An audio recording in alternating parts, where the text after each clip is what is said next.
In this video, I'm going to explain to you in some detail how US dollar became the dominant currency in the world, how US dollar became the global reserve currency.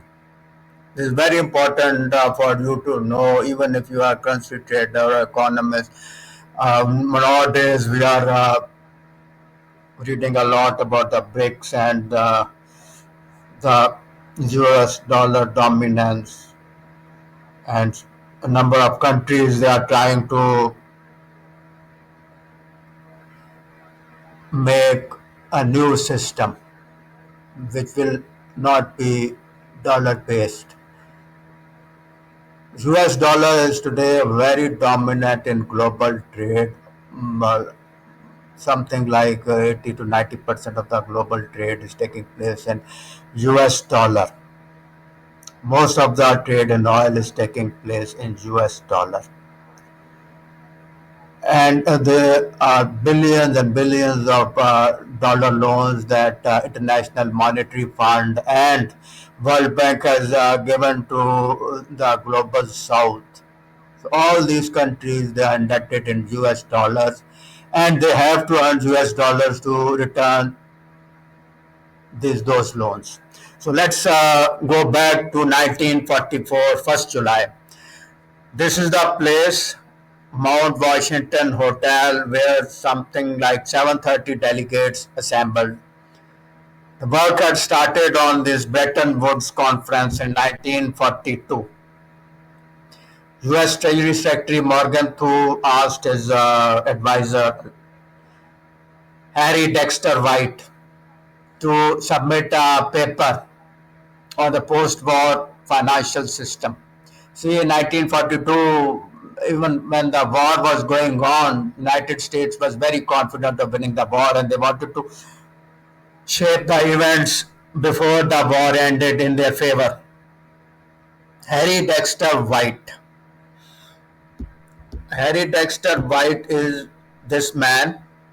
He is a very interesting character.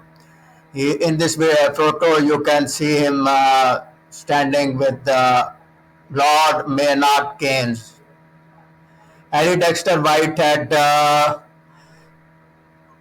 done his PhD from Harvard University on the foreign exchange accounts of France from something like 1830 to 1910. So he was well versed in the international economics, international trades. When Morgan Thu asked him to write a paper, so he wrote a paper and he suggested calling a conference and devising a new financial system in which US dollar will be the linchpin, will be the dominant currency. At the same time, Lord Maynard Keynes in London, UK, United Kingdom, is also writing a paper on the post-war global financial order.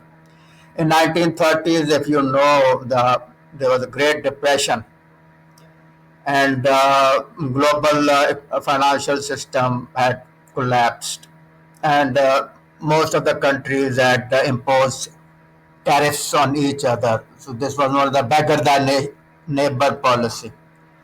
This policy was harmful to everyone. So there was thinking in Washington and the United Kingdom for a new global financial order. So on 1st July, something like 730 delegates came from 45 countries in the world.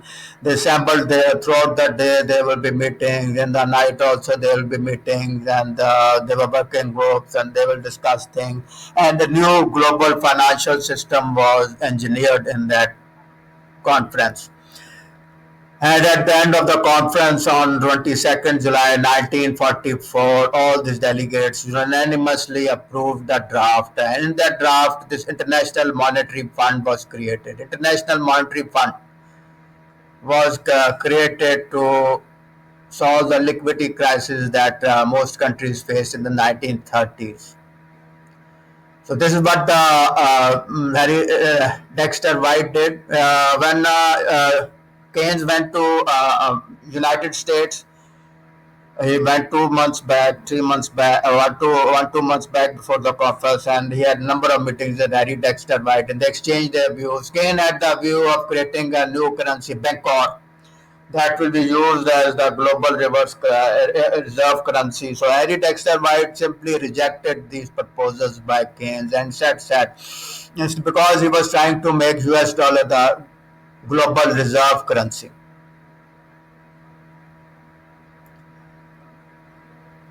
This is what he proposed. Countries will voluntarily accept US dollar. They peg their currencies to the US dollar, and in return, the United States will pledge that if any country wants to convert their dollar into gold, it will convert it at the rate of $32 per ounce.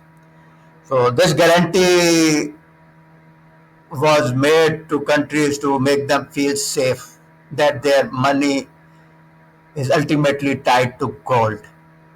So they should not worry about pegging their currencies to dollar.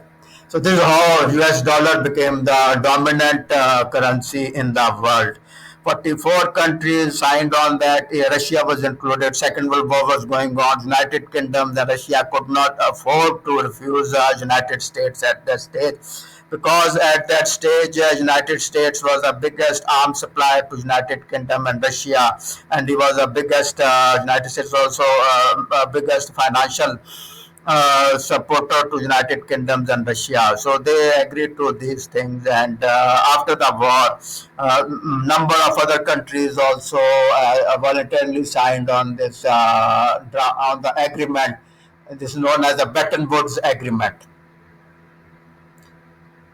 And this how this Bretton Woods system was born. And 1944.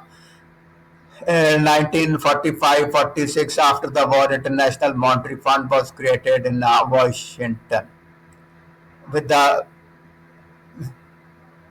countries could draw loans from International Monetary Fund in dollars, and dollar. There was a pledge by the United States government that if anyone want to convert dollars into gold, it will convert $32 per ounce. So this system continued, and it worked very well because it reduced the volatility in the currencies.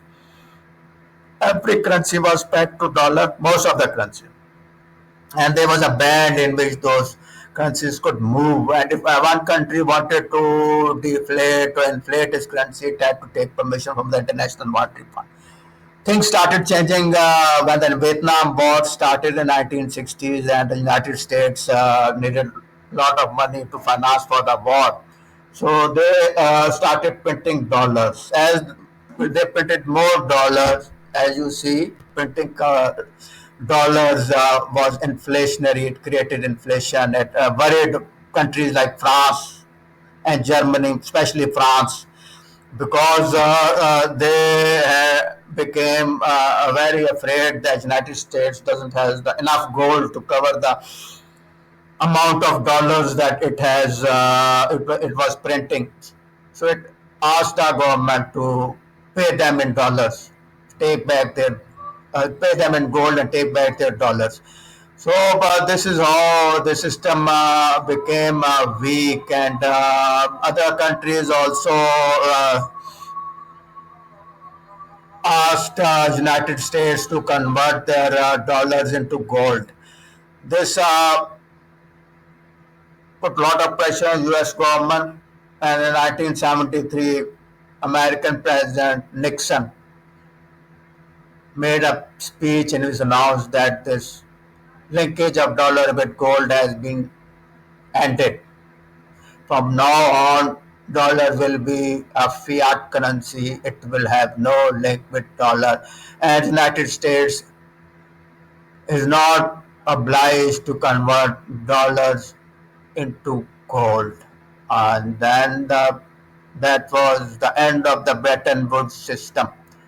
Bretton Woods system died with that speech, and there was a lot of volatility in the markets. You see in this graph, dollar is constant till this period in 1970, and after that, you see it's a lot of volatility in dollar price. So, dollar is now a fiat currency. It has no link with gold, but its dominance continues. Bretton Woods System made sure that countries trade in dollars, and all the loans of the World Bank and IMF were paid in dollars. So dollar is the supreme currency now.